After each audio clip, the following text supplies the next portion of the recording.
Alright, hey guys, if you're trying to log into Fortnite and it's just impossible to do it, it just says checking for updates, it never goes in, you check for updates already yourself, so that's the first thing you should do, by the way. So you should always close Fortnite, so fully close it and check for updates.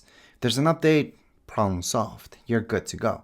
However, if it's still there, and you still can't log into Fortnite, then you should check Fortnite status. So just Google Fortnite status. It's going to take you to their main website.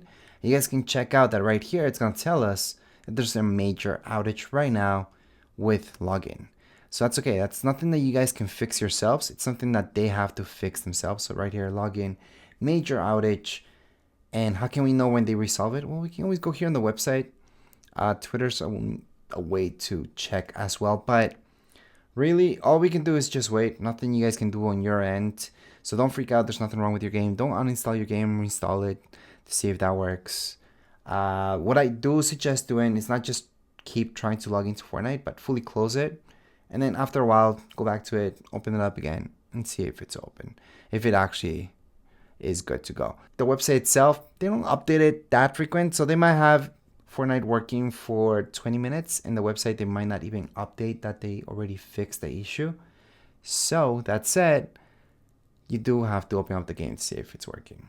The website's not that reliable.